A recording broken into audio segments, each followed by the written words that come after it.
Except for the cool people, sanibonani. It's your Minister of Fun, Thando Mkhaliphi. But isithini isikhova. Woohoo. Abangaziyo bayazi, abangangazi bazongazi. Ufuna ungazi sekayangazi. Okay bafethu, just a young boy from Bethal. Ngina 20 something ngeke. Angeke nje solo kungikhuluma kakhulu. But ngasho nje ukuthi ngithanda ukwenza izinto eziningi. I'm capable of doing a lot of things as long as into nje ifika ngiyayenza. Angibi nalento leyo ukuthi ngahlulwa something. So but to be on specifically, I'm an MC and hype man, a media personality, a brand ambassador of few brands. I'm also a vocalist. I'm a fashionista. I'm a brand owner. I style people. Like I do a lot of things. But chila ubheke uzothola ukuthi kwenzakalani. Danko. Khulele khona la Bethal. Okay, ngikhulele Mbaleni nje kahle kahle, just ngizalele la Bethal. So what happened was eMbaleni was ikhaya le lokhunjana. Strict parents, ubaba umfundisi noma umfundisi. So I never even knew indaba zama MC because you know masakhula ukuba nalento le abazali bakutshela ukuthi hayi wena uzoba iphoyisa, wena uzoba yilawyer, uzoba udokotela. Akukho kunye bokwazi ngaphandle kwalezi zinto lezi ezi3. Ngeke usitshele ukuthi wena usifuna ukuba MC waze lapho ubani okwambona uMC endlini. So I never knew ukuthi lento le was gonna happen. Then ngamove from eMbaleni 2008. Then mangiza ngizohlala la Bethal.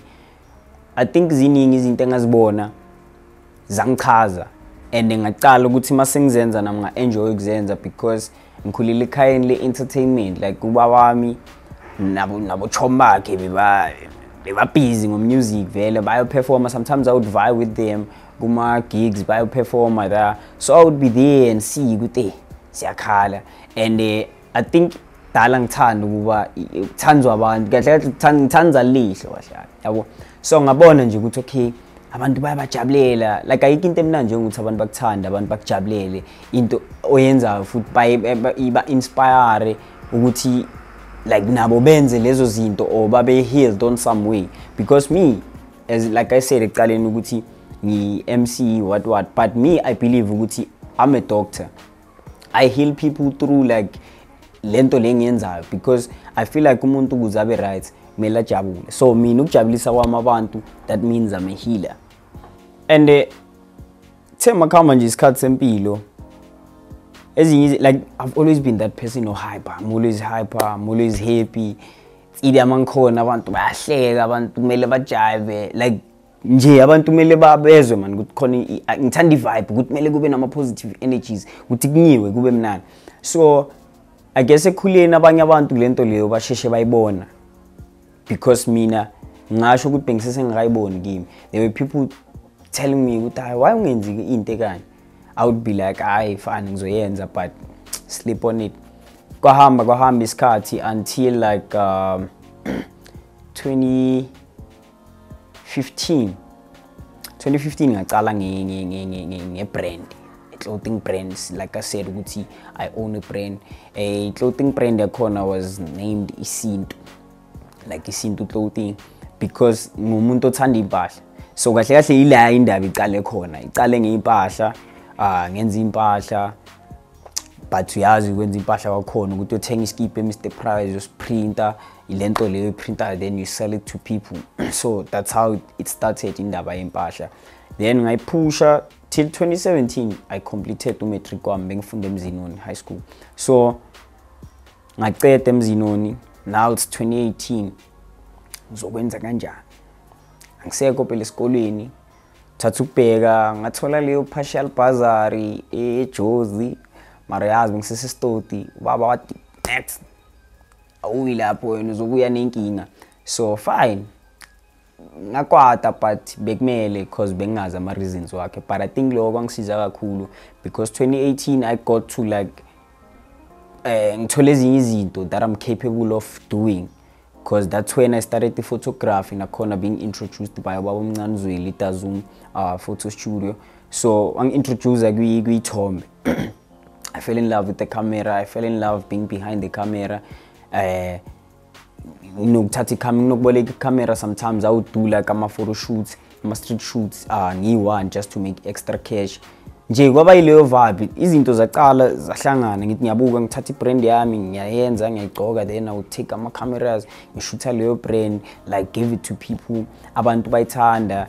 I started like introducing new people to the brand ukuthi because I believe ukuthi angeke uspan one then kwaba ilento leyo 2019 I move ukuthi okay manje ziyakhala and the more wenza lento le the more abantu bayithanda man into on so nabantu uyaqala uba nama following nabantu abakubhekile ukuthi okay lo wenzani so abanye ebebafuna ukuba part of what I was doing besebenza nje ngoba phela bayabona ukuthi ziyakhala but ke ngokuba nenhliziyo egreen I didn't let anyone out bonke zakhala saba into green until benza ngathi lento le angeke ngiyenze bona bangekho but that's a story for another day.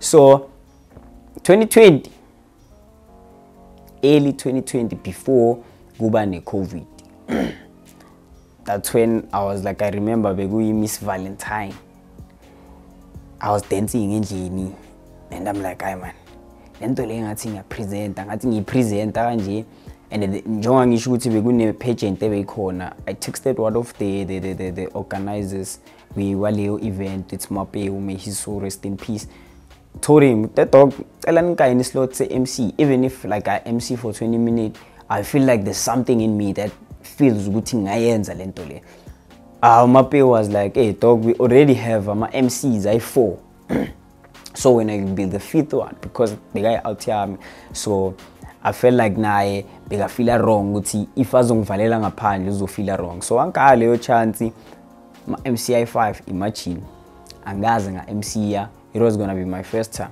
so lafikile ngale event ngafika kwi event yo la ngabona khona ukuthi into mayikuwe ikuwe because wonke ama MC esasifakwe nawo lapha agcine sewahlele phansi kwasala mina nobulelana and we rocked the stage until kusasa it was the confirmation ukuthi no dog strong because bantu back poster bakuthekile hey dog your energy hey izolo what from there ngahlala phansi ngazibuza ukuthi okay I think lento le ngayenza I think that's when ke yonke indaba ye MCing yaqala lapho so 2015 it was impahla in a clothing brand then 2018 it was the photography even though photography ikhambeni kwesikhathi ngasale ngayirelaxela because I felt like I enjoyed being in front of a camera more than being behind it because bobana bangafuna ukubona lento nje but nje kuwonke like the MCing part and the clothing part I think what inspired directions yami MCing was on music because remember I said I'm also a vocalist so here 2016 2016 I was doing grade 11 plus yazi at the time ya rapper ke bom rapper ya rapper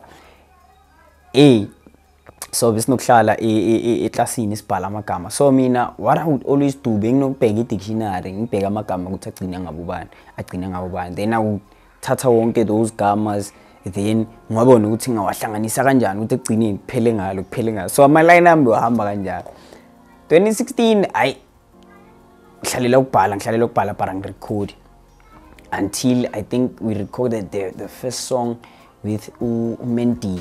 There was a guy named uMendi beka out here blind sonta sonke then one introducer kwenye out what to like is I studio there I think the song was Velesi on Velesi on it was TK bengu TK that time TK featuring Mendi Velesi on lapho sispanisi beats le rich gang mfana siyaba rock sithi vele uzoshiba ngedon so ingoma yakhona but uyazi ke I ngeni ma musical platforms online ma digital platforms uyidlalela abanchomi bakho lapho uphinde ubaculela sabalalelisa yona so from there we moved I remember ukuthi I also after Velesi on I then recorded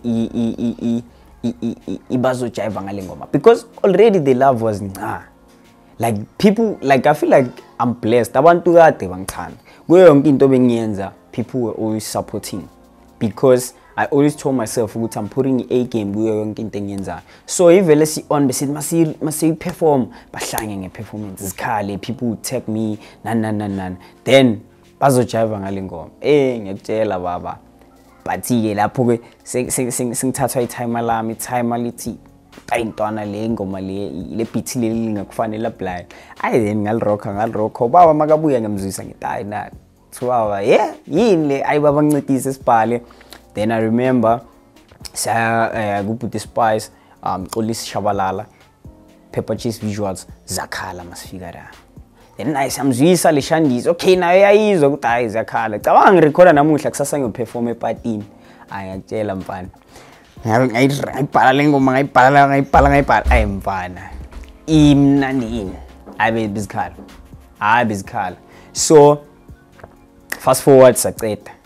Si recordile ke ingoma sisolo kunje sayilalela siyajivela cause vele bazojiva ngale ngoma then kusasa kwaba iparty nyo perform epartini yomntana sekhaya ngiyacabanga beyenza 10 if not 9 nabo gogo lapha nje ivideo yakhona yayikhona ngathi mangiyibukela sengimdala ngasho ngathi ne hayi Kelvin Momo lengoma leyisuka kude bekayenzele mina because wow I rocked lapha ngabona umkhulu wami may so rest in peace ajiva lapha ngathi umfana omncane ngasho ngathi na lento le ikhona.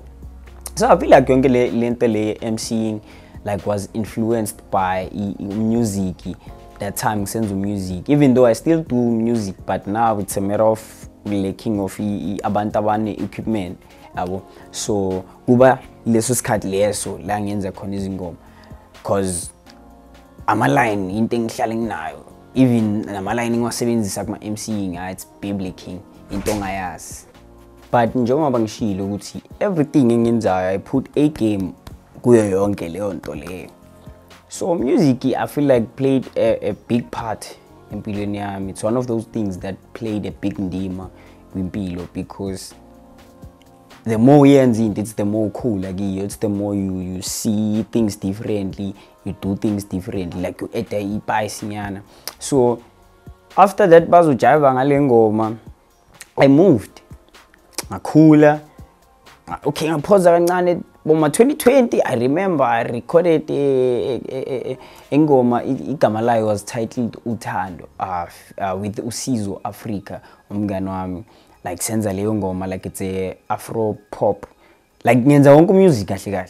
So it was a Afro pop shandies nakhona the love was nca abantu bayithanda leyo nto le. And remember kuzo zonke lezi zinto mangisolo ngizenza, so you get new people abathanda lento yenzayo, you get new, I wouldn't call them like sub fans, but the Thando Mkhaliphians, you get new Thando Mkhaliphians every time you are doing something.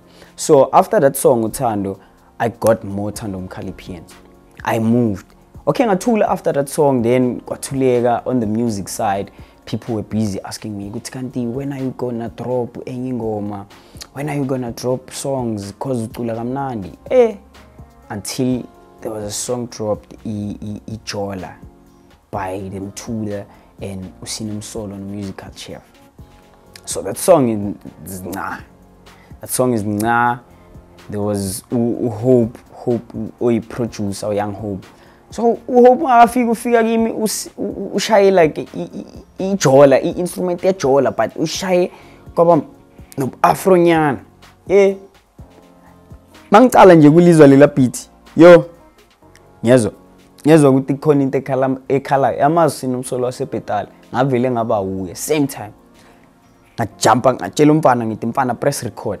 I freestyle because I never like wrote or read my lyrics nyawazi. Ngashanga freestyle le shandis. Yo. And le 10 out yakhona. Ngayizwa like I thinking nalento leyo ukuthi into before ngiposta, maybe it's going to be a video or a freestyle or whatsoever. Like before ngipost khona ezinye ngizibona ukuthi abo lezo trend. Le izokwenza ama-ada le. Then I remember with that song I drop. Firstly ngaqala ngashaya mini video nyana, then I tagged abanikazi bengoma. Okay fine, ngicala bayamayiza mosiyabazi mara mina ngeke ngize nginimayize. So bamayiza azangiphele manje ya drop ingoma. Told people please mention labantu balengoma le yawazi amathando Mkhaliphi yenza walala endleleni, they make sure ukuthi I win because nami ngiyabawinisa ngenjabulo stage and everywhere. So kwaba ilento le until it got to indlebe zaka Mthuda. It was fire, like it was fire, banqoma nje kwaba ilento leyo i-vibe. I think naleyo ngoma played, that remix played i-part endleleni empilo yami, because that's when I also yabona masabantu abanye bakufavor ngokuthi bafuna ukubona ukuthi ubani okurecognizile, ubani okugive a shout out, like bafuna ukubona umuntu omkhulu asho something ngawe, so that nabo bazokwazi ukuthi bakufollow or bakuthanda or bathande whatever that you are doing. So that happened, and after that happening, that's when I got to attract a lot of people kwilento le. So zakhala, but I'm still gonna drop music because ngaphandle music angiphelelanga 2020 bafethu la ngacala khona iMC. Ay yobe ngishilo ukuthi after that gig le Valentine uMiss samosha kakhulu lapha sa trenda Thando Mkhaliphi MC, best MC. Seyayibuza ukuthi okay sengizokwenza njani keep up phela abantu masobanikeza number 1 akwazi ubagaya number 2 bele bagaya number 1 njalo. So now angazi next, angazi mina ukuthi people make money out of this. I don't even know ukuthi ngizothi ngicharge malini. I know nothing about this. I don't even know ukuthi udinga ama manager nani nje ku blank. So I started like doing mhlawumbe ama research nyana amancane ukuthi okay lento le ngiyayijagulisha kanjani. Ngabona ukuthi okay imele uzicreate le boma booking poster kube nalabantu abazokuthola khona nje lezo zinto lezo. The mangisabhizi ngalento leyo yo COVID. Ay abona ke umuntu ongakhali ngeCovid. It's either yenza impilo yakho yaba better or yaba blind, or yenza impilo yakho yaba imumish, but khona into ekumele yenze iwani iCovid. So mina on my side I feel like COVID yo isebenzile bafethu kona, so ukuthi khona abantu abalahlekelwa imindeni, but njengoba ngisho ukuthi COVID empilweni yakho bekumele yenze into eyiwani, it's either ikwenzela okuhle or ikwenzela okubi. But mina ngilaba bale side le benzela izinto ezigrand, because nakhona ngisizwe ukuthi njengoba ngishilo ukuthi I'm capable of doing a lot of things. So kwangisiza ukuthi as much as ngivalelekile ekutheni angisakhona ngiyengisa MC ya, as much as bengiceda kubhuma that time, so sengiyema futhi sekumele ngiphinde ngicale phansi futhi ngizintroduce ukuthi what can I do. Then I remember that time bengisese kwi private college eGiga Skills doing office management, but anyway ngagraduate. Angimemezi nje kuphela, ngimemeza hlele phezulu kwe-certificate ezigrand, but fail. So bengise college that time when COVID hit. I remember seeing umshini okuthunga like bomncane kangaka, so bona one stitch 300 rand especially ngithi Jeffs plus ngiyazithanda impahla, ngiyazithandela impahla. I remember phela ukuthi ngacala ibrand yabo, then ngithenga lo mshini. Mangithenga lo mshini I started like ukunciphisa amabhruko wami. Abangaziyo they know ukuthi ngigcoka ibhruko elishayile khunje elishaya umoya, shayi ibhruko elingafaka umoya. So ukuthenga lo mshini nginciphisa amabhruko, I started nciphissing the brukos, I started pimping impahla.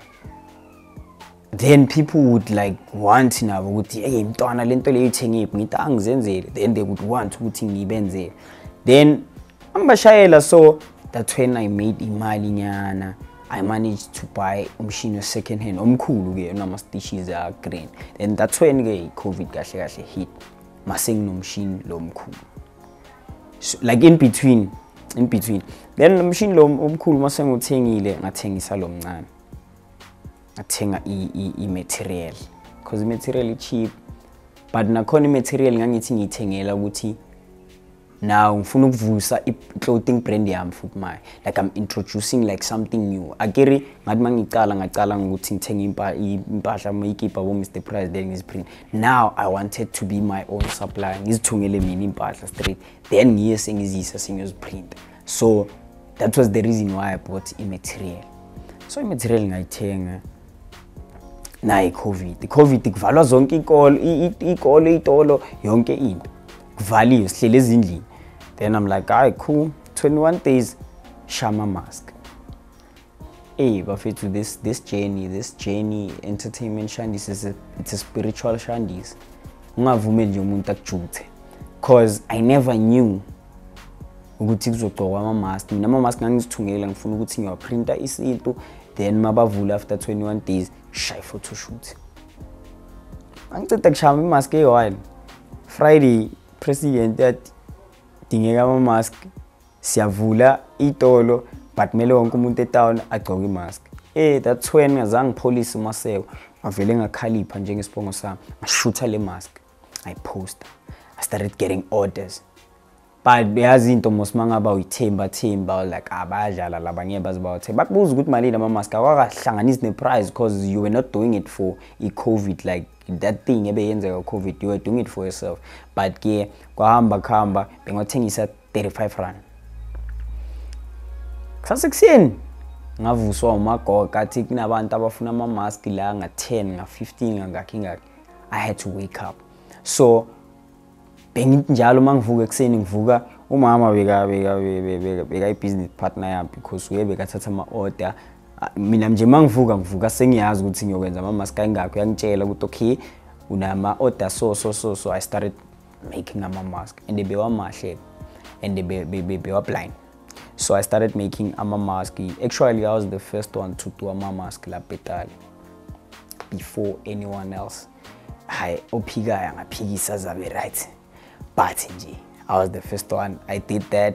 Ngashama mask angenzeli imali. I think the first week I made boma 2k like in 5 days. 2k ngathengisa 35 rand. Then the second week I remember ukuthi ila kwasekuvulwe khona itolo ke nesitolo sendowangu savulwa. Then that's when I got to buy any material ke manje sengibanikeza ngamakhala. Then I rocked amanye. Second week boma 3 to 4 bese zikhala kakhulu. Then after that sengibona ukuthi okay sekhona abanye abantu abawathengisa ama-mask and really I'm not a fan of a competition as much as competition ikhona, but angithanda ukuhlushwa. That's why I prefer doing things ngendlela yami ngepace yami. So angithanda ukuba ngathi ngo competition entweni. So by the time that's why ngifuna ukuba phambili, one step ahead every time, so that when you get kule stage engus I relax and let you do your thing. So now I'm ngathi masingicala ngibona ukuthi sebaningi abantu abathengisa ama-masks, I relax. Senginemali sengifuna ningi athi ngiyayibala imali ngabuka ukuthi okay ngizoyenzana. That's when I decided ukuthi mina ngizakhele i-room ngaphandle because mina ngikhule nabazali like who were not like fortunate enough ukuthi mhlambe babe neipani like bo bayi2 kube bazali abasipanayo yabo. So abazali bami it's been years bangaspani. So and unama siblings uhlala kwi-RTP like angeke ukuthi wena ucela bakwakhela ikamera ngaphandle bakwakhele ngani because abasipani ngapha babheke nabo but bakhe abancane abayithuli buselive nozimisela. So like ezinye zezinto lezo yize kahle zangomotivate ukuthi ngicine sengifike la ngikhona because uyazi ukuthi intwana yakho isese primary and like kumele khona izinto kumele uzishaye but awukhona ukuthi uzenze zidinga imali and imali abazali abanayo because abasipani. So there was a lot happening but ngale yamali decide ukuthi ngizozakhela i-room. I told baba I wanna create my own space because now I'm feeling crowded landini and I wanna give you also a space. Yabo baba was like the malas now. I'm like khululeka. Then second day vele ngashaya foundation. Fast forward namuhla nginespace sami ekungesami kwaThando la phekwa khona idea la ngipheka wonke lama line lawo nginijabulisa ngawo. So nje kwaba nezinto eziningi but now no one was safe after like COVID because uyabona ukuthi sekuqala kushintsha sinini ivaliwe ikhanda sinini iyavula sinini iyavala sinini iyavula so ungasatholi ukuthi wera la yabo but you needed to have a plan ukuthi okay mele ngenze kanjani manje ukuze izinto zilokhu njani so namanye ama-gig bonokwathola but ama-gig akhona uthola ukuthi bakutshela ukuthi okay yeah because asikhona ukufaka abantu abayi more than 100 so nemali le kumele sena negotiate yabo so awuna chance build igama mele uvume leyo clipper yabona ukuthi high ku grand so fine moved until boma 2022 I think that's when ama-gig sewacala sewaflowa sekuba grand but nakhona yabo ama-gig nyana i3 ngaleso sikhathi leso but nje la ngisho khona ukuthi izinto zenzeka khona it was 2023 April ngike ngabhukwa kwesinye street bash like 2000 shout out to Mam Nomsa angibhukha lo magogo lo yana khona ngibhukha through baba omncanzweni afika ilanga leli event so like bekunama bikers lapha rich riders mangifika lapha i-rich riders kahle kahle lama bikers bewenza i-event the following week so this week baku event yaka Mam Nomsa the following week benza i-event yabo so they saw me the stage ngibabulala ngehappiness bacala bang approach ake bangiphazamisa stage but hey lentwana leyo blind hey ubani wena ini so hey next week sakufuna yabo and already bona sebayikhiphile iposter sebano MC wabo yonke into igreen fine nakhona mina ngivamisa ukuthi ngingayinaki lezi zinto lezi ukuthi hayi siyakufuna next week yabo I believe uma ngifuna mele ngibhuke yabo ngibhuke you need to DM me ungithinte ukuthi endoda ngiyakufuna ungangitsheli ngoba uyangibona yabo so I didn't take it to inhloko yami I was like cool I go with the flow until qala kiviki le event yabo I remember it was on a Thursday ngadibana noyi1 waba party and he was like I was even surprised ukuthi awusangikhumbula I was like ndoda wena last week uwelo usichavisa so siyadinga ke ngosisonke kule viki I was like cool nakhona I didn't take it to inhloko I was like cool Saturday ilanga le event yabo lafika I told myself ukuthi angivamisanga ukuya like ku groove most of the time if angibhukwanga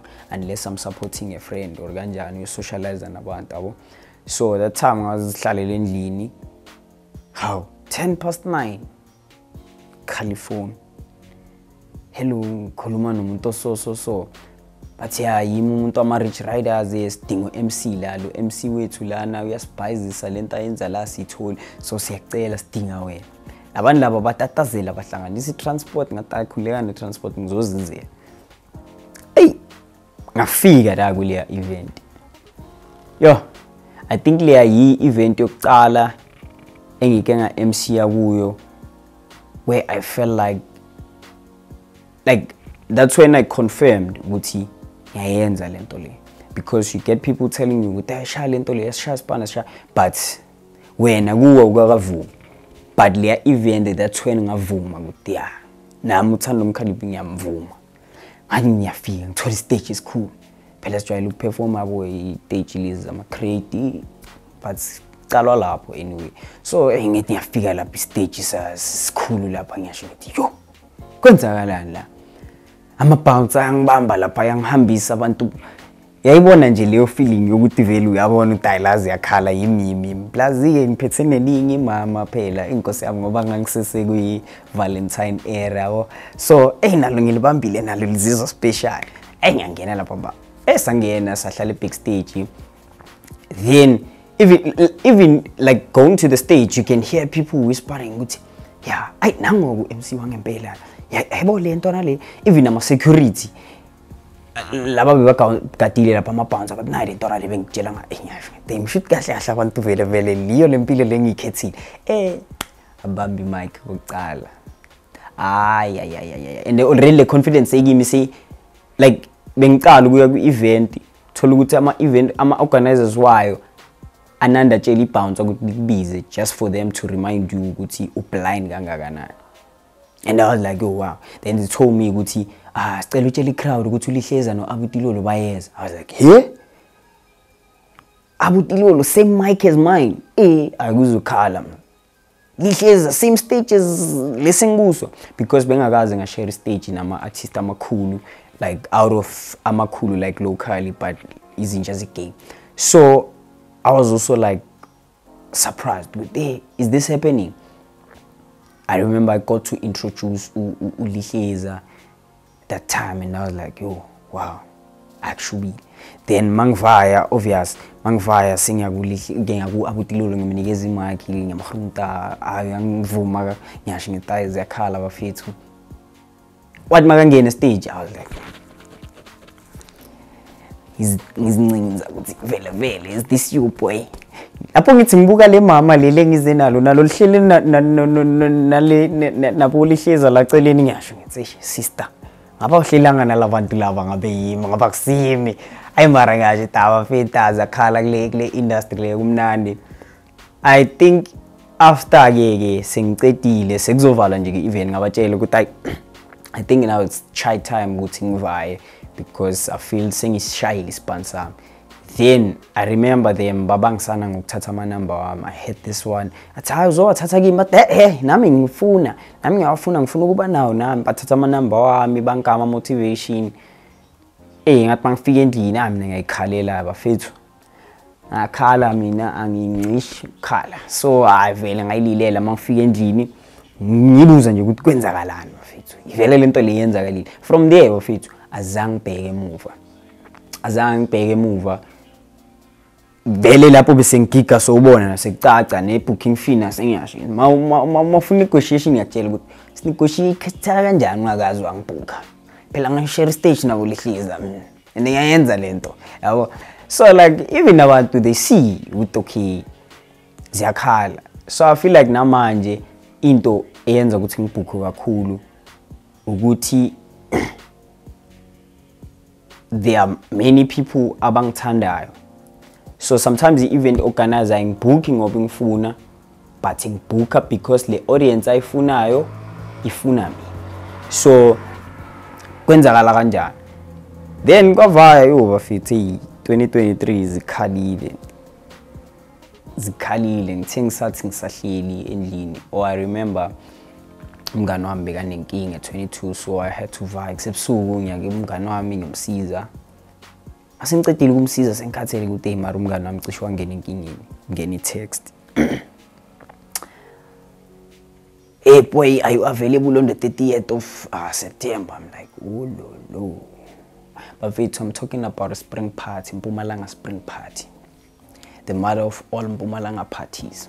Okunye I copy and paste ngithi mina yer ngithi Grootman are you sure at the net so I want to give you an opportunity. I Grootman itadlala like ngakhohlwa ukuthi umngane wami usenkingeni that time singa celebrate nje sekuningi I had to vie ngibheke ukuthi ngikholwa phela ngithi phela spring party kuzizinja ze game every time. So ngiyibuza ukuthi ngimncane kanje mina mfana omncane lapha ngikazi ngaya kwakuso ke spring party angazi ngaya kwakuso ngihlale ngis-attenda ku Facebook ngihlale ngis-attenda nje vele online then ngazibuza ukuthi okay ahlahle mshuthi umuntu uyaspana shuthi umuntu uyaspana because I believe ukuthi naye Grootman Mongezi akusuka ukuthi ngamhlupha njengabanye abahluphayo ukuthi and I would like to say to those abahluphayo bafethu yekelana ukuhlupha abanye ama event organizers ama Grootman because ayazi ukuthi afuna ukubooka abobani when the only thing you can do ukuthi ushaya ispan sakho bazokubona abana chance just like bangibonile nami yabo. So nami bengakazi ngahlupha ama Grootman ukuthi ngicela ngibuke but I decided ukuthi athi ngishaya ispan babone ukuthi ngishaya ispan. So ziningi izinto ezenza ukuthi abantu bagcine sebangazi because mina njengoba ngishilo ecaleni ukuthi ngenza izinto eziningi so I introduce indlela ozongazi ngayo then masongazi sengiintroduce kulezi ezinye izinto engizenzayo. Some people know me as Thando Mkhaliphi who walked from Secunda to Bethal. Some people know me as Thando Mkhaliphi or eMzinonitownship. Some people know me as TK Gamela kudala bathi TK bantwana ngingazi ukuthi bantwana babi but nje abantu abaningi bangazi ngendlela abangazi ngayo or indlela engizivezile ku but ekugcineni bagcine sebazi ukuthi kwenzakalani So nje from there bafethu ayi zibe sezakhala kakhulu nama booking fee athi nje sekushubile sengishare stage nama artists amakhulu kakhulu boKabza the Small, the King of Amapiano, Murumba Peach, ulihleza nabo futhi abo abutilolo, yo Devin Gogo bafethu mara yo zikhalile yabona le baningi angeke ngize ngikhona nokubabala cause yabo kidi levels bafethu siyakhuphuka kuyakhuphuka bafethu. So never sleep on yourself nje ngomuntu uzama ukuhlanganisa something cause nama ngafika ngala ngiyakhona but kuzolunga sofika sibe mnandi. So manje ngendlela yakho ube ngcala khencaza. So bafethu ngishilo ukuthi hey umdali wangipha i-gift yokuthi ngihila abantu. I might not be udokotela lo ogcoka impahla ezimhlophe but ngilo dokotela lo ogcoka iscomplus bese ngihila abantu e-stage because it's either I make you laugh or I make you dance, but ekugcineni you have to be happy mangikhona. So like I said, with Thando Mkhaliphians, they support me in everything I do. Sometimes they would suggest me on doing easy. They would suggest me on doing izinto lezi ababona ngathi I would fit perfectly kuzo, yabo. Hey, yeah, uyasijayivisa but sayifuna ke nawe event inkosi yami nje sikisizwe kumnandi belokhu njani. So la ngikhulule khona mina 9 yer bafethu bekukhona indawo bathi sihlahleni like bezikhipha la but because ngisisintwana lento le mayisise on so but mawuya la bakulande kini cause already into it's a street bash thing yasestratini sakho sikumele uvike time lakho lapha sidini uvike bomalume lapha yamela uve uya uphinde ubuya mara uyabona ukuthi kumnandi. So like lento le it was a culture kahle kahle because you ukuthi every 31st December we're rocking a9 esihlahleni until kwavaleka like indaba yakhona yavaleka because due to indaba zokuthi bekuliwa people would fight because akusi event like ngeno khona ngemali like akusi event like a street bash vele nje kubeka sound zikhali abantu bavala street yabo. So abantu yabazi mabangakhiphanga imali abanendaba they do whatever abanye bangena emzini abantu benza izinto ezinakes balahla izinto awo. So abomakhelwane would complain ukuthi kwenzakala so lezi zinto lezi ezenzakala sithanda then kwaba ukuthi sekumele basivale yabo. Then ekukhuleni kwethu I hlala phansi with the gents, told them ukuthi gents azikhona into ekhohlwakalayo la like uThiyamo uThando naye so khulume naye ngithi endoda usoso mfana sikwazi ukuyekelela lento le yesihlahla because it was a culture like into yala9 like into beyaziwa ukuthi no vele ziyakhala. Ay mfana naye buke lento ayibona ukuthi no yazini let's do this thing avele singalali and lapho sikhuluma inini kusele 10 days ukuthi kube i31 ngathi sicabanga ukuthi sivusa leyo party and abantu dala bayikhumbulile abayazi bayikhumbule njenge sejakuve but ntshela asavela kayi1 savela sisiposta si isihlahla e9 ziyakhala and already nge31 sekunama event ay10 thina khathi sivela ngesihlahla eyazange ubone impilo zasuka lapho ku Facebook njengoba ngishilo ukuthi ngiyakhala mina ngakhala abantu ba busy but yeah ma event amaningi in kwasha wacima lizoni izulu almost abantu beza ngama negative tidings but other than that say shy event and it was packed 2022 December 31st yo shuti sat masishale event sayishaya sayishaba fethu sayisha to the point ukuthi ngathi sathi kwahamba ugesi bacabanga ukuthi siphelele sathi generate abugesi kwaba on tshela ukuthi kwakumnandi to the point ukuthi makushout 12 azange silalela ingoma encamlisa unyaka sazincamlele sethini unyaka ngengoma yethu besicabanga ukuthi sayi right kwaba on lokho ngabe ukora past sezosithiwa na imfene sathi imfene hayi ngezokuthiwa nabo abantu balanda amagodo balanda inkuni balanda angithi nali langabe abantu bayenge sasijiva nemfene like guys indaba zokudlala like there was imfene yavela imfene the way le event was ncanga khona kwaze kweza nemfene izojiva so imfene nakhona kahle kahle angazi mina bebayishisela because imfene izwile ukuthi isicover see la I don't know ukuthi icover nemfene ziyahlangana but imfene was there ithi yajiva then angazi mina because that time I think waceda kuphuma lengoma le Kilimanjaro so maybe beyifukushaya Kilimanjaro cabanga ukuthi bayishisa and but mabayishisa yasha seka trenda ukuthi Thando Mkhaliphi wemfene Thando whole of 2022 I mean yeah it was event being 2021 December 31st whole of 2022 sing trenda mina ngokuthi vele ngomabiza imfene ngoThando Mkhaliphi wemfene but at some point I felt like ngayisebenzisa grain lento le on my advantage ukuthi ingispanele yabo as much as abantu abaningi angebazi bayina ukuthi ngispanele kanjani but indaba yemfene ngiyabonga mfene but rest in peace also wish kwaba buhlungu ukuhamba kwakho uthi uzojive. As I was saying bafethu there's a lot that happened at Mpumalanga Spring Party. Mangiti there's a lot that happened.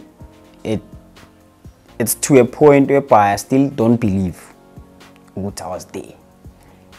Sisengakavumi kimi ukuthi like that time we Spring Party bekungathi ngikho ku Spring Party bengathi akusiyimi yabo bengathi linye lama celebrity mina ngikho or ngiyalibona angazi nje bekwenzakala but I still can't believe ukuthi yabo kwenzakalani because I remember Mpumalanga Spring Party introducing Robot Boy yo Robot Boy yo Robot Boy bafethu angazi bafethu but le outlier bengakaze ngayimeetha but I'm favor blind like we were one of those people engibheke kuyo ukuthi azini aliya yini because we one of those creatives abenza yonke into like umthola everywhere yabo so nami like I'm saying I said ukuthi ngenza everything so like ngiyarelate so ngaya ku Spring Party as much as bengezwe ukuthi but babeshutha ke nama celebrity I benganendaba bengirelaxile ngilento Robot Boy. I remember standing kwikhumbi lebekeze ngayo because ngayibona nje ngokuthi vele ibe nesithombe sakhe ibhalo mofire I'm like alangiyema brother angamlinda ngema ngive ngestage ngive ngichecka ngive ngibuyela la solo kaphuma brother ngacishe vele ngashaya amabounce solo ngimlindile but babona ukuthi Thando Mkhaliphi the MC ba relax but boy sicela usaluphumela umfana yabo but ngaba nalento le because you have to respect Agire at the same time ukuthi naye uze ngespan so ngazitshela ukuthi azini athi ngimyekele ayo perform then ngizombamba jumpers luckily wathi makaceda kuperforma zangavaya avaya ehlala eVVIP la kuhlala khona thina ngavela and nakhona before ngivela you know what I did ngavanga stage ashama line ngwathembile that's when iline let's cover lavuka khona ukuthi sithini is cover and this tattoo is for you guys the signature so that's when is cover savuka sithini is cover sithi mashala amaline lami nami ngiwazi ukuthi abona lawo kufuna ukuthi ngifike lapha ku Robot Boy ahlanye na so ashala amaline I remember ukuthi we was also chilling with the likes of Thabang Monare because begezeni out ebengize nayo which is uKasim Klapho so sathi masifika la etafuleni lethu obvious tafula lethu lino Thabang Monare umdlalo webhakabhaka so masifika lapho uThabang Monare is like hey lentwana kanti lebe lapha stage ndoda wayo ungasho ukuthi uzo MC no Thabang Monare like is like hey no tayo blind have a shot then that's when I got confident yokuya approach Robot Boy because Thabang Monare nase kangitshelile manje sisifuna ku Robot Boy yo and I told Robot Boy ukuthi Hypeman I feel like you are the one of the reasons why I'm here because I've been looking up to you way back so he was like really nah that's dope that's when ngitshela ke ukuthi nah gone yaspana si logo kuncane, make sure ukuthi you have a good team. I remember him saying that ukuthi ngenze sure ukuthi ngispanisana nabantu abagreen, abantu abafuna lento lengifunayo, because those are the only people engahamba nabo ngephambili, but ngakhohlwa ukubelievela kimi. I remember him saying that. So nje for me logo was the only thing that I needed kuwo konke until ke bafithu kuzodlala uDevin Gogo that day. Like uDevin Gogo angazi, but uDevin Gogo ngathi khona into mane kuye man le yenza ukuthi yare. I remember what makudlala yena, everyone backstage beka so Devin Gogo akusuka umuntu omthola adlala kakhulu like eMzansi, umuntu omhlala angekho ngaphandle. So nje iMpumalanga Spring Party ukuthi ithola uGogo lapha ya was like ibeka mina lento leyo ukuthi ngizizwe ukuthi I am Thando Mkhaliphi and I've shared a stage with Devin Gogo. Then ubani ongangami oke wa share a stage no Devin Gogo manje la Bethal.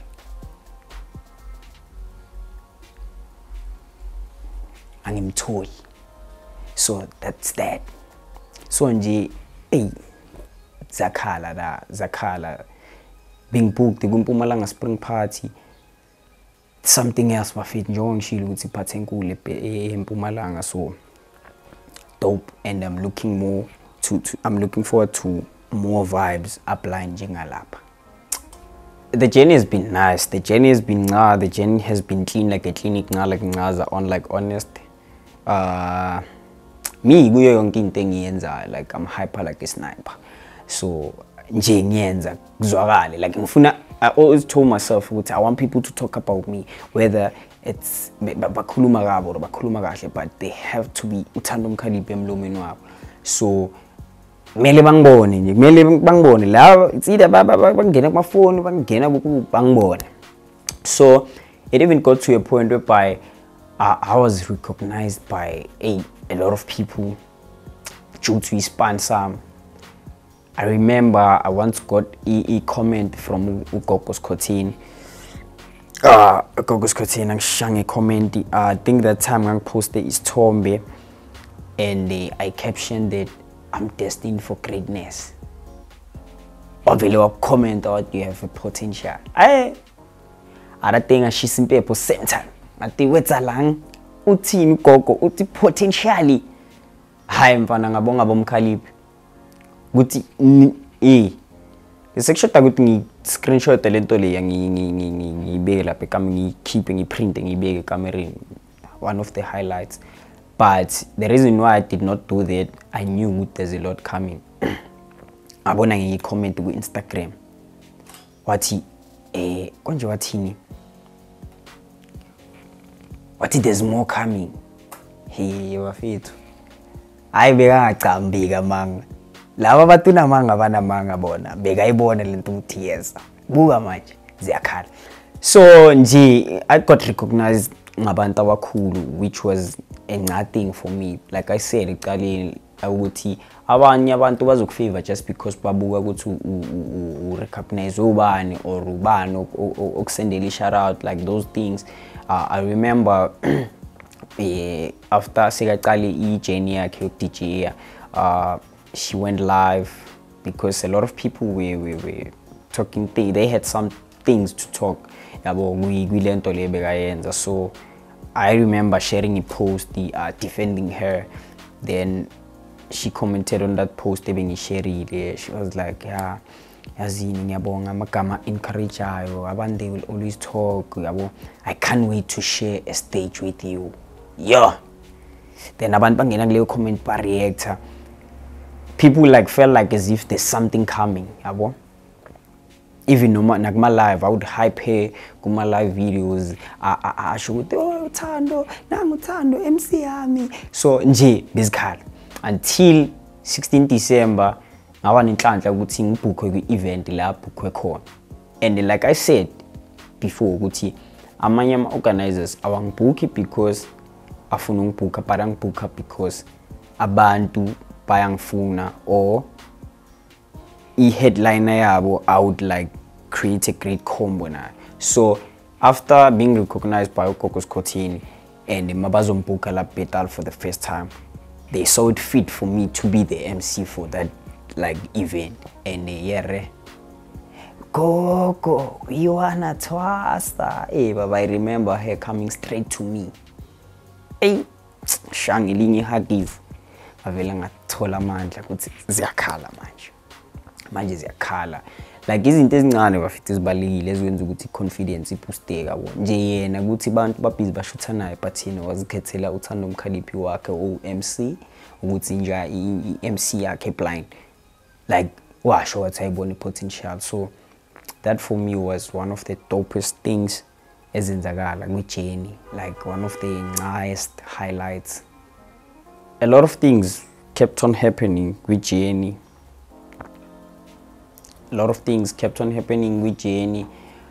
I ended up becoming the brand ambassador of the biggest brand, the Kasi, Scomplus Clothing. So bafethu nje uNkulunkulu bekabhiza ngibless. So nami I wouldn't know ukuthi why I was the chosen one, because I think I'm the first ntwana encane to be a brand ambassador ye brand blind Kasi. I think I'm the first one emachiteni angangami. So and to think ukuthi I brand ebengincanywa like a gas cause I brand like a represent Bethal. Ma ukhulunywa ngeScomplus you know ukuthi I represent Bethal. Yabo. So bengincanywa blind, but I never thought ukuthi ngizoba I brand ambassador yayo, like ngizoba part of yona. Like the only thing ebenginayo mina kwakungukuthi ngiyafisa ukuthi one day ngizoyigcoka le brand, like ngizozithengela something ngiyigcoka, yabo. Unfortunately kwavele kwaba worse. So but I believe ukuthi ispan sami ngiyashaya because many baze bangikhethe like ukuthi ngibe brand ambassador eScomplus. Njengoba I was saying ukuthi becoming a brand ambassador eScomplus was the nicest thing to ever happen like empilweni yami, because I feel like they are different from among my brand as it should be. Like konke makenza something ngelazama ukuthi ahluke kwabanye, but I think into blind kakhulu ngabo. Yabona ama designs wakhona, the designs are dope. Akusima designs engike ngawabona. Okay fine, you see aboma hoodie, you see aboma ama sweater, but the most balulekile thing is ukuthi lezi zinto lezi zincane. So bayazina banaka kakhulu lezi zinto lezi zincane and bayibiza ngento, I wouldn't say timing, like placement yabo laba beka khona lezi zinto lezi zincane. Hey, too much izokumangaza uzozitshela ukuthi isweater seyiphelele kanti khona la ngababheka ngakhona. So yizo nje lezo into engasho ukuthi ba blind kakhulu ngayo. They know where to place the logos, and even indwangu yakhona is ncane, and abaguy indwangu like A1, the texture A1. Uno hey afethu pro le Scomplus makband liyashisa, makshisa liyabanda, ngazi ukuthi balifaka temperature ungazi nami kanjani, and ikepisi yakhona mathi unenhloko enkulu iyangena and ayidabuli because it's strong blind. Keeper zakhona ziyalivala iphunga likhwapha kuthi kanjani angazi, but nje Scomplus into nje kumele kahle kahle it's a must, like everything about Scomplus it's a must. Noma kuthiwa kune event eScomplus yekela ithikithi lebus uthenga ithikithi le event eScomplus uzobona. And when it comes to MCing bafethu kuze uhlale ura abantu bahlale like bangakhathali, you have to know ukuthi abantu badingani. I don't think ukuthi umuntu makezwe ku-groove, like to be specific, like groove MC, umuntu makezwe ku-groove uzele kahle kahle kuzo have fun. You can't be cefezeling people being always on stage njalo stage. Nah, we as introducer, people enjoy ngisho ukuthi like mina ngine signature yami. Once they see sitting is cover, oh, then you know something. So we as introducer shy lawo ma line a few, then we have uyobheka like uyakwindawo ezokugaya iview egrand audience ukuthi okay skiphani, then you can learn ukuthi uyababona usabantu ukuthi okay bafila kanjani. And you can never like ucule ngemic kwingoma eculayo because ubona benzeni, because ibe kumele bacule unless ingoma ke ayinawo i-instrument, then you can get on stage ubafundise lawo ma line lawo aketchy shy, then bona bakwazi bakufollow. Then after that futhi uyaphuma uyarelax because mele nje ushaye ubachaze ngaleso sikhathi, then urelax usuke usicedile isiband sakho lapho, because you need to give them that thing ukuthi bakufune nangelinye la hayi lento leyo ukuthi ulokho njani. And another thing esizayo is this thing you don't always have to be available, like even off stage. Like people need to understand ukuthi once you choose this life akumelanga uhlale available like wena njalo sibona endiyeni njalo khona nje wena, because people need to be excited mabakubona ku poster. People need to like behave ukuthi oh nangu Thando Mkhaliphi, bangathi ay siyamazi sihlala naye endiyeni, siyamazi umuntu so why should we pay kuyobona lo muntu lo. So kuba available njalo ku wrong. Mele usifihle usebenze ngawe so that ma kuyisikhathi sokuthi bakubone bak-enjoy phinde futhi urelax. And another thing lento leyo abantu bangacabanga ukuthi ayinawo ama hardships because they see siyenza ibukeke easy, but there are hardships, and amanye ama hardships they come through like mentally, some come physically, some emotionally, because sometimes unokuba ne gig but on that day of a gig you don't feel well, like emotionally konting ahamba novube off, but mele ujabulisa abantu ungajabulanga. So that's one of those things umuntu anokubhekana nako to what am I gonna do, but ispan bataliwe you have to do that. Angeke uzobatshela ukuthi hayi namhla ngidowni ke mina event organizer ngikhona kuyenza lento leyo. Then there are also physical hardships lawa avela nje na unga expectanga ukuthi hey kanjani man utafika event uthole like isound ay asikhalisi imic bamba it's inswi uvela ubone nje ukuthi la azikeep. So before nje ngichubeka I would advise people ukuthi maba lokhunjana maba yenza ama event, especially like people like around me na please guys always go for a proper sound because ibalekile and yabulala ama brand lento leyo if ungachashanga sound egreen zitholele nje noma seyidazuma iblind. So because lento leyo mawubhekane nayo kuba buhlungu for umuntu okuchashile mawumtshela ukuthi hey, because njengami nje mangizothola imic like ukuthi mawuyibamba ithi inswi and anayo ne backup or sound ayizwakali green ngibulala ibrand yami because I know for sure ukuthi abantu audience they don't care ukuthi sound yenze njani, imic ukuthi yenze njani. Wakhuluma lapha kwathi inswi bathi lo Thando Mkhaliphi lo abathi umnikazi wesound akayitholi umnikazi wesound lento leyo ukuthi kumele ba backlash yena bhekwa wena ubamba imic. Even no DJ noma ngathiwa i-CDJ liyabhede i-CDJ li1 makadlala wakugibeza ihashi ngenxa ye-CDJ kuzothiwa nje yeah yilo DJ kanti ezinye izinto bafethu kusuke kuyile equipment umuntu asuka ichashile espizisayo. But nje I prefer ukuthi ngihlale leso sikhathi leso engibhukhwe sona kwi-event yiko engakwenza honor leyo lekhunja leyo either than ukuthi ngiqhubeke ngibulala ibrand yami, because njengoba ngisho ukuthi abantu abacomplaineli event organizer but uThando Mkhaliphi lo akanisibizele yena akwazi uku-MC.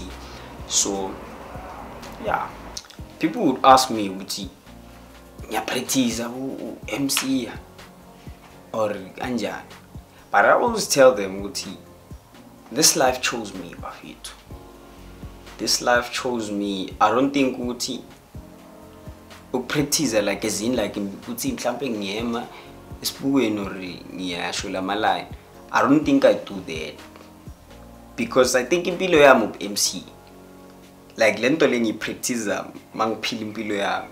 Because the only thing I most of the time into ngikhuluma stage, because you'd always find me saying, hey, where's alang, I'm not like another or clean like a clinic. So I'm line most in Spanish, my line in was 7 sagwilo kunja. And another thing, madmanga kikamera mingalaka like ngaphakathi mangiliyenza ngalistyla ukuthi libe ne vibe yasegrooving. So every time ngise kamereni lami, I'll just turn on the lights and guide that vibe yasegrooving, out playing music, then already out like dance as if like I'm MCing. So into like engiyenza, I wouldn't call it ukuthi ngiyayipractice, angiyipractice ngiyayiphila. So that's what I always do. Then obvious mawufika ke stage you have to check ukuthi audience yakho igreni audience enjani, because you have to know what you have to see before giving a stage. So yeah, people do ask me ngama lines sponsor sometimes with the like, where do you get these? So what I always do mangne gig, I would always check ukuthi what's trending, what's trending. Like I was saying in the cover, like this cover, it's a signature like it's a signature uti mankona people should know it's okay Vocalist cover. And then as this cover came about uti ngalelo video kwa trend indaba yokuthi what was the thing?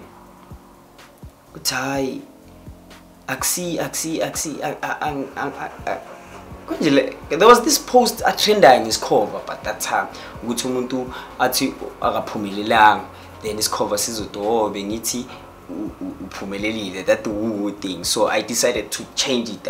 So there was this other time trend abantu be submarine with banyamalele, and I was gigging that week. Then I was like, yeah, mnandi submarine ngoba siyanyamalala, and the people were like, because into abayaziyo, but when I say it good groove, like baba surprise, long to lowest javisa nginte kanje. Even at that time I remember I was booked nabo PC and Justin.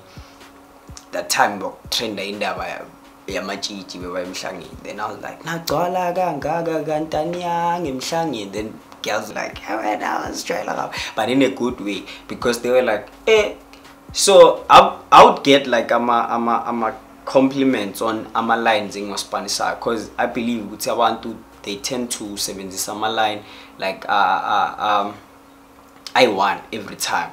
Why ningala lemakaya of which you can't ask us that the whole night. Suppose good I sing ala lemakaya. Obvious, zeluzo java. I mele sola lemakaya from java. So mele spices into up. So me, I introduce new lines ngama line amadala. Like I would say line lili abantu abalijwayele, then I would mix it naleli lisha. So that how I'm ngihluka ngakhona when I'm on stage. That's how ngisebenza ngakhona lento le ya stage.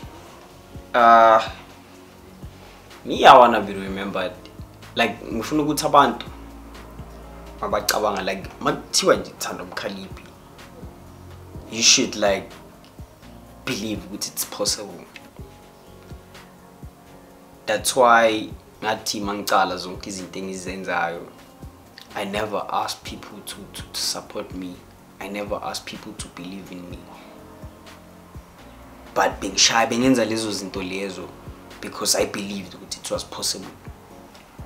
Then when I believer, I believe me automatically. So I want to remember as umuntu who made things possible, who made things possible for himself, and making people believe that it's possible.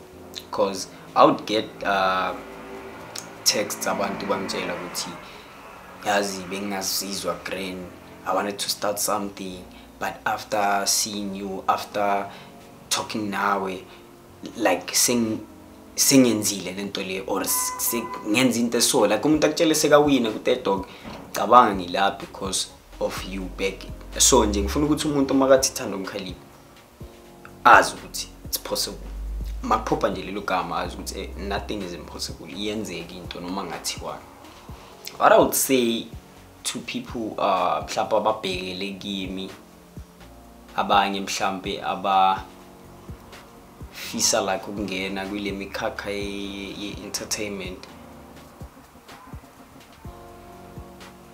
Impila I think iqala ngokuthi uzazi wena understand ukuthi what kind of a person I am, who I am actually. Because me I believe ukuthi mawusakhula uba nendlela le abantu bakini abakhulisa ngayo, abantu abadala abakhulisa ngayo, because awukwazi ukuzikhulisa. And everything oyenza mawusesemncane or oyenziswa yona into abantu abadala bacabanga ukuthi yekulungile. But masokhula so kwi stage sokuthi so yakwazi ukuzicabangela, you have to change ways now. Uzikhulisa wena ngendlela ubona ukuthi it's right for you. Then ucheck ukuthi le ekhuliswe ngabantu bakini iya relate to le wena ufuna ukuzikhulisa ngayo. So ilento lengisho ukuthi kubalekile ukuthi uzazi wena kuqala, because that abona masuzazi, because mawuzazi uyazazi. Even angithi mawuzazi uzazi like ngayo yonke indlela to umzimba wakho, you know ukuthi mangathiwa manje angilali kusasa kuzokwenzakalani, ingqondo yakho uyazi. Impilo kahle kahle ufuna ukuyiphila uzenzela wena, umzimba wakho the way ufuna operate ngakhona uzenzela wena. So iqala lapho lento leyo. Mawuhluleka ukwenza lento leyo, that's when you start living impilo engasiyakho. Once you do things for just because ubona abanye abantu, once you start competing with people abenza izinto zabo, that's when flop usiqala. Because you end up getting into things ozosola ngazo after. So what I would advise people ukuthi uzazi, yenza sure ukuthi you know everything about wena, the inside you, the outside you, because kuzokusiza lo. Self discipline, self control. Uzazi ukuthi noma ngathiwa manje ithatha intwana sivasa uphuze, ube no. Learn to have no noma kubhlunga kangakanani. Intwana bekune crush yakho, it's fine. It's fine, I'm a crush, come and go. Umnandi, come and go. People see us vibing, see same stage thinking ukuthi ilokhu njani. Khona abantu aba-compete nathi but bayakhohlwa ukuthi thina ngalento lesenza imali silala sigrain, yabo. So when once waqala nje wafuna ukukhuluma kabi ngomunye umuntu or ngento umuntu ayenzayo, hayi hlala phansi uzibuke ukuthi wena ungcono kuphi, because everyone makes some mistake and isifunda ngawo lawo mistake. So I'm still saying qala ngawe uqala, maso uzilungise wena uzazi ukuthi wena njani, then you will go with the flow. Because I believe ukuthi everyone is a spiritual person, and for you ukuthi your spiritual being ikusebenzele, you need to accept it. Because at some point I think 80% of me ngihamba ngomoya, because there are things enginokuzithola ngazenzanga ngibone after ukuthi lento le ngabe ngiyenzile bezongibhayizisa. So you need to accept your spiritual being, uzisondeze kumdali, uzisondeze kubaphansi bakini. You need to like understand ukuthi ubuyaphi. You need to know how to communicate with abantu bakini abaphansi. You need to know how to communicate with God, because lento le izokusiza entweni eningi and izokuvikela nasentweni ekumele ungazenzi. You need to pray. Bangakujuthi kushubile la ngaphandle, because you might say impilo yakhe igrand imoshwe intombi. When ugada amajita kube intombi kumoshayo, because awukho protected. I was protected wena, you are not finding any ways ukuthi uzilokhu njani. So lento iqala kuwe, uzaccepte wena, uzazi ukuthi ubani, work on yourself every time. Then once you've passed that stage, yonke into izoba natural, izozenzakalela. Now abangathi ungcono uzenza ngcono kanjani, it's fine, as long as into you feel right with you, then you are gonna be ncala kencaza. Other people might think ukuthi ukuze mhlawumbe ube artist you don't need like education, you just need talent lakho nje lilodwa. Nah bafethu, that's impossible. Yes, some yabasebenzela, but me I'd advise people ukuthi bangayisebenzi lento le ngendlela eyiwani, because you need to learn ngaleyo nto leyo yenzayo. Like God namadlozi kuyasebenzisana, skill kuyaspanisana. Just that I feel like maybe skill into like it's an inside job, then the skill it's an outside job, but the outside job needs an inside job for it to isebenze great. Because yes, ungakwazi uku-MC, but you need to know how to communicate with abantu. You need to know how to communicate with abantu abazokubhuka. You need to know how to communicate nama sponsors, because khona abantu abazobona ukuthi oh nali talent siyalibona, but are you careless or are you empty? So lento le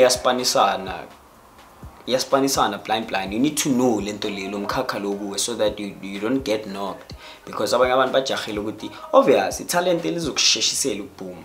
Manje ungashaya video ku TikTok khona, but wakhohlwa ukufunda, uzosola uzokhala after ucula in my time isikhathi singakashaya, then uthi bayakuloya. So make sure ukuthi uyafunda on the other side ngalento leyo yenzayo, then mangabe uyazizwa ukuthi ngathi so great, you can still funda ezinye izinto, because even if you can check abantu aba-active or ama-soccer players, thola ukuthi labantu laba banama-degree welo bananana. So isikele sibalulekile. Never think ukuthi isikele asibalulekanga, noma ngathiwa uvele ngetalent, but make sure ukuthi once you're up there isikele wenza sure ukuthi uba great, because bazokunokha easy, because mawafundanga uvele ubhayizi uyabonakala early.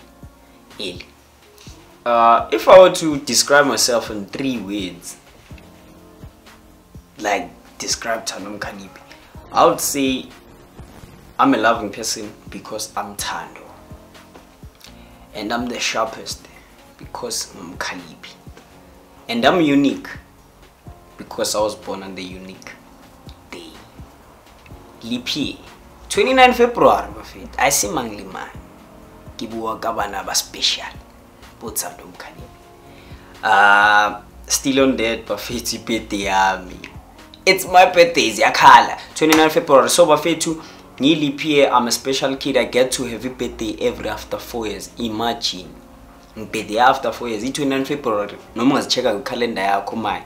Next year azikho. Last year bezingekho, mara this year zikhona, nami ngikhona and ngizorock. So every leap year I know it's gonna be a special year, especially this one, because it's now umuntu aziphushile. I can feel it good. There's a lot that's gonna happen on this year. There's a lot that's gonna happen because njengoba ngisho ukuthi akusimangli man, like lento le mozalo nge-29 February uyayizwa ngaphakathi uthi iman konte engekho kwabanye man elakimi. Yiyo le date le ayikho kwabanye but kimi even though ngiseseyintwana bengicanga ukuthi endlini bayangijutha but awu birthday so lokulinda ikheka do but awu no birthday inhliziyo yami beseyiqina iziba abhlungu. Sengasathi ngingathanda ukuthi vele ngibirthday nge-29 February, but until ngikhula, then that's when I understood that no man, it's special. I should be grateful, ni unique, and I also got to see the way ngenza ngakhona izinto, just like MC njengabanye MC. That should tell you ukuthi I always try to do something different, even though not trying, but kuyazenzakalela, like I said, ukuthi ngihamba ngomoya wami vele ulokhu njalo. So ibilanga nje libaleke kakhulu kimi, and njengoba ku-leap year, so kusho ukuthi kahle kahle ngibirthday every day, like lo nyaka wonke lo nyaka wami. So ama-present angwa-expectanga namuhla kuphela njengoba kuyi-birthday yami, ngwa-expecte like unyaka wonke i-birthday yami lo nyaka lo, from nge-1 January till nge-31 December i-birthday yami, just nje nge-29 February ukuthi vele yila zikhala khona, but wonke lamalanga lo nyaka lo 2024 ma present ungasabi noma awunayo manje khuleka sobona end of March kuzobe kusese unyaka wami lo namuhla ilanga lami, but lo unyaka wami. So I would accept ama gift bafuma i-wallet. Another thing you can do for me just to hambe Scomplus uyozithengela wena something, because you buying a Scomplus makes me a better person. And also noma abe nami ufuna ukuthengela Scomplus ungangi ukuthi ngiyibrand ambassador, nami ungithengele like bafethu ngispoileni, because the more you're giving back to me, nami I'm giving back to you nicely and nicely and funly. Yeah, bafethu siphakathi esigoga Scomplus clothing store, and it's your minister of fun Thando Mkhaliphi. Sithini isikhova who let me take you through ngintshengise ukuthi zishane isigoga. Come on. Hey bafethu, la siphethe ama baseball jacket, now uyabona ucwanzi like in assorted colors, so siyakhala bafethu. La nje mawungabeka nje itawa eli1 zoba right, plus nakhona la mavala ngisho ukuthi ivimbe ikhaza, ivimbe i-cheating lama jezi lawo apply. Then isiphethe ama angifuni utawubonanga, not the normal one, uthi mawuthi uyayizwa nje ukuthi i-blind bafethu ama cap wase Scomplus. This one is ungangibori, angabeka nje maybe uma 250 ngaba ncane, but mawuthenga ngecode yami izozi code, sokwenza ama code ukuthi umuntu nje makafike wathenga ngecode ya Thando Mkhaliphi athole discount nyane ncane la. But yeah, nama hoodie, this one is ungangibori like avana le cap le, ageri like I said ukuthi ama designs ahlukahlukene, so this one ile yakibo le. Then ama sweater wakhona wengangibori ilawa kanje. So these are the sweaters, these are the hoodies, then my cap wakhona. So every time I drop like i-winter range, I drop kanjalo. Kuba nama riding side 3, i-vibe ne-vibe yakhona. So yeah, lawa like neti lawa gociwe, so ziyakhala. Then these are the beanies, Scomplus beanies. Lawa avaya nali the latest design. Then lawa avaya now na the latest design adopu, even for abantwana yagcoka nje mawuphethe nje i-150 ngaba right uyagcoka noma nekhanda elikhulu still izongena. Now amanye ama any design yasesigoga caps ilevaya naliya, so nayo idope. Then we also have like straight caps for boyoyo, nazo zabo ziyakhala. Lana siphethe wonke umuntu covered, asifuni uthi ini sibiased kwasha kwacima. Hayi yekela mntanami, ayazi bo chef lezi zabo chef cooking style magcoka ngazuthi ini kanjani. Lena i-range ephume manje latest for i-summer collection yaka 2024. Le izobika i-summer collection ya 2024, so nje nga 650 ube ncane. Available ngama color nje akhona, it's red, khona white, khona black. Then there's also i-military njengoba icava ziyakhala nje simnani. Then also we have ama caps, le design is 3. Uyabona ama design utahlukile. Sakhumbula le enyunga ngibhora ubhalwe ngapha esayidini. La mangabe labantu laba babhorayo ufuna ukubatshela live bakubhekile, thenga le bhalwe la phambili. Then also my gold t-shirt with long sleeve, because some people they don't like lawa a short sleeve. So Tina, we have you covered lana. Mama color are blind, and then this baby blue, there's green, there's black, there's red, there's white. Color nje ifunayo izwakele. Then aziya color. Njengoba ke sisachubeka bafethu. As you know ukuthi kusese summer collection ivaya nama bucket head. Ama bucket head 250 be green, ama color hlukahlukene, khona bo white, khona bo orange, khona bo red, khona bo yellow, khona bo pink. Bafethu ungangi ukuthi mhlawumbe isama then wena uthi awuthengi isweater. Lama sweater lawa ngathi igipa mara makubanda aba majezi, so nawe ungazi ukuthi kwenzakala kanjani. But namakhala khona njengoba ngishilo ukuthi adope, even nama placement wamalo kunjani. Usacabanga ukuthi iphelele le sweater njengoba isoka tawa kabo sikujengisa, uyayicava lento le ngikhuluma ngayo. Hayi ukuthi nginama even ibhruko lami engiligcokile bafethu cabanga ukuthi liphelele kanti alikakaphelelanga, uthi usathi ziyakhala SKP. So busy bafethu.